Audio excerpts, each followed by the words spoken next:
Salut à tous, futurs créateurs de succès. Aujourd'hui, on va parler d'un sujet sensible, mais vital. On nous a toujours appris à être généreux, à tendre la main, surtout à notre famille. Mais voici une vérité que peu osent dire. Certaines personnes ne méritent pas votre aide. Oui, même dans votre cercle proche. Avoir un grand cœur est une qualité, mais quand il est exploité, il devient une faiblesse. J'ai identifié 13 types de personnes dont vous devez absolument vous méfier. Ce n'est pas être égoïste, c'est de la protection et de la lucidité. Parce que certaines personnes vous détruiront, peu importe vos intentions. Restez bien jusqu'à la fin, car ce que je vais partager peut vraiment changer votre façon de voir les relations humaines. Numéro 1. Le manipulateur. Ce profil, vous le connaissez déjà. Il réapparaît seulement quand il a besoin de vous. Compliments, flatteries, confidences, tout ça n'est qu'un masque. Son but est simple, obtenir ce qu'il veut. Et le pire, le jour où vous aurez besoin de lui, il disparaîtra. Ces gens-là ne changent pas. Ils vous laissent avec de la frustration et un vide. Si quelqu'un ne vient vers vous que pour prendre, mettez de la distance. Le manipulateur ne mérite pas votre énergie. Numéro 2. L'ingrat. L'ingrat, c'est une gifle silencieuse. Vous donnez du temps, de l'énergie, parfois de l'argent. Et en retour, rien. Pas un merci. Pas un signe de reconnaissance. Pour lui, votre aide est indue. Il reviendra encore et encore, sans jamais se souvenir de ce que vous avez fait. Aider ce genre de personnes, c'est comme verser de l'eau dans un puits sans fond. La vie est un échange. Celui qui ne sait pas dire merci aujourd'hui sera le premier à vous tourner le dos demain. Ne gaspillez pas votre énergie sur ceux qui ne respectent pas votre générosité. Numéro 3. L'éternelle victime. Ce profil est épuisant. Leur vie est un drame permanent. Rien ne va, et surtout, ce n'est jamais leur faute. Leur patron, leur famille, la société. Mais jamais eux. Leur talent, c'est d'attirer les autres dans leur spirale. Vous les aidez, mais plus vous les aidez, plus ils deviennent dépendants. Et quoi que vous fassiez, ce n'est jamais assez. C'est comme remplir un seau percé. La vérité, c'est qu'ils ne veulent pas vraiment changer. Ils cherchent des sauveurs, pas des solutions. Apprenez à dire non. Protégez votre temps et votre énergie. Parfois, la meilleure aide, c'est de ne pas aider du tout. Numéro 4. Le paresseux. Je ne parle pas de celui qui aime se reposer, mais du paresseux chronique. Celui qui trouve toujours une excuse pour ne rien faire, qui attend que tout tombe du ciel. Le problème, c'est qu'il s'attend à ce que vous fassiez tout à sa place, des petites tâches aux grandes décisions. Plus vous l'aidez, plus il devient dépendant. Aider un paresseux, c'est comme vouloir apprendre à nager à quelqu'un qui refuse d'entrer dans l'eau. Perte de temps totale. La vérité, c'est que la réussite demande effort, discipline et travail. Si quelqu'un refuse d'investir en lui-même, vous ne pouvez pas le faire à sa place. Parfois, la meilleure aide, c'est de le laisser affronter ses propres défis. Numéro 5. Celui qui n'apparaît qu'en cas de crise. Vous le connaissez. Silence radio pendant des mois, puis il réapparaît dès que sa vie s'écroule. Dans sa tête, vous êtes un service d'urgence 24 heures sur 24. Mais ça, ce n'est pas de l'amitié. Une vraie relation se construit dans les bons comme dans les mauvais moments. Pas uniquement quand ça arrange. Et le plus ironique, quand c'est vous qui traversez une crise, il disparaît. Arrêtez d'être le plan B de quelqu'un. Investissez votre énergie dans des relations équilibrées, avec des gens qui sont là tout le temps, pas seulement dans l'urgence. Numéro 6. Celui qui vous fait culpabiliser. Ce profil est un expert en manipulation émotionnelle. Il vous fait sentir coupable dès que vous ne l'aidez pas. Il transforme la culpabilité en arme. Avec lui, vous avez toujours l'impression d'être égoïste, de ne pas en faire assez, même quand vous êtes à bout. Mais la vérité est simple. Prendre soin de vous n'est pas égoïste. C'est vital. Si quelqu'un utilise la culpabilité pour vous contrôler, il ne mérite pas votre énergie. Les vraies relations vous élèvent, elles ne vous écrasent pas. Entourez-vous de personnes qui respectent vos limites et qui vous font grandir. Numéro 7. Celui qui n'écoute pas les conseils. On connaît tous ce type. Il vient vous raconter ses problèmes, vous demande des conseils, mais ne les applique jamais. Vous partagez vos meilleures idées, vos expériences, vous lui montrez le chemin, et lui, rien. Il continue exactement comme avant, reproduisant les mêmes erreurs. La vérité, c'est que ces personnes ne cherchent pas de solution. Elles cherchent une oreille complaisante pour valider leur inaction. Aider quelqu'un qui n'écoute pas, c'est comme verser de l'eau sur le dos d'un canard. Vous perdez votre temps et vous vous épuisez. La réalité, c'est que certaines personnes doivent se cogner plusieurs fois avant de comprendre.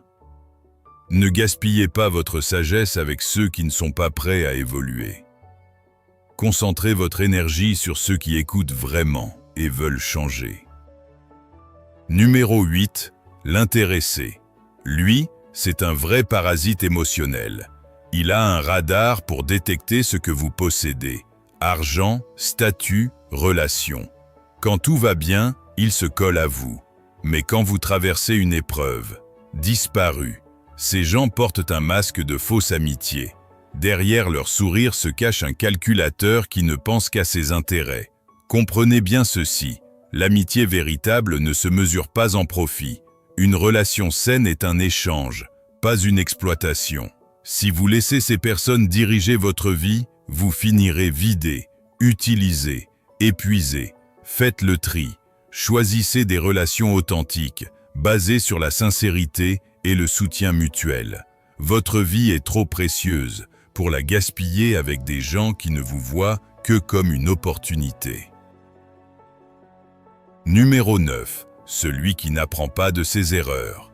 La vie nous enseigne sans cesse des leçons, mais certains refusent d'apprendre, répètent les mêmes erreurs encore et encore.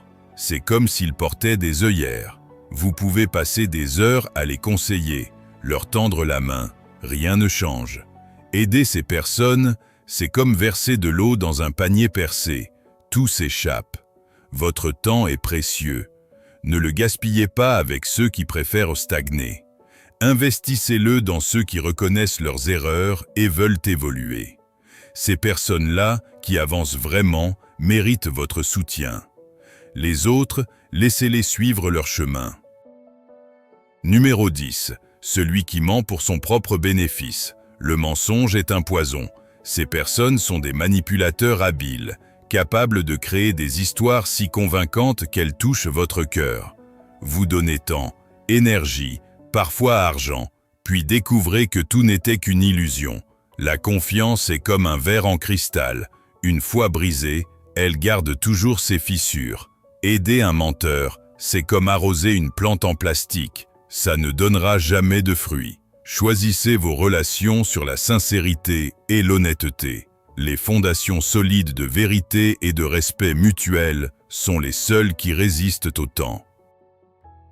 Numéro 11. Le fier. Le fier refuse catégoriquement l'aide, persuadé qu'accepter serait un signe de faiblesse. Pourtant, il en a souvent besoin, mais préfère souffrir en silence. Aider ce type de personne, c'est comme essayer de remplir un verre retourné. Tout votre soutien devient invisible, effacé par son ego. La vérité, c'est qu'une vraie aide est une danse à deux.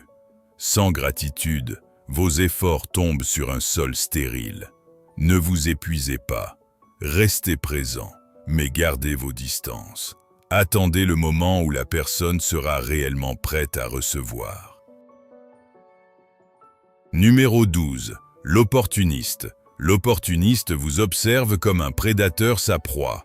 Il repère vos faiblesses, attend votre vulnérabilité et frappe au moment parfait.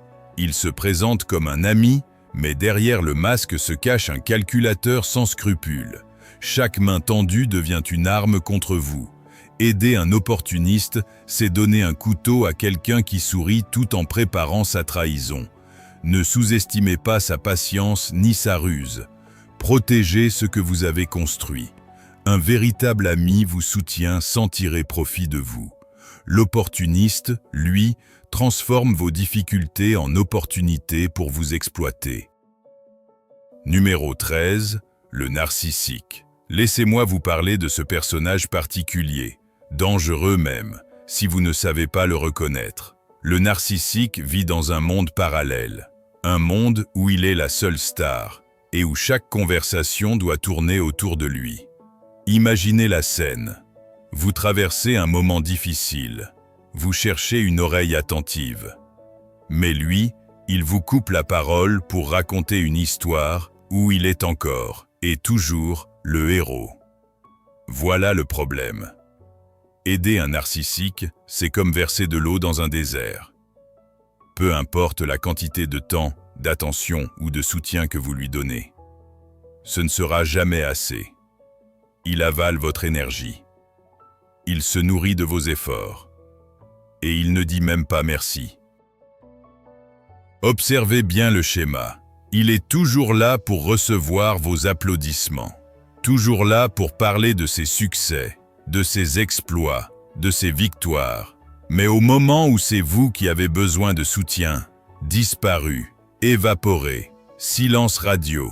Et le pire, c'est cette façon subtile de vous rabaisser, juste pour maintenir son illusion de supériorité.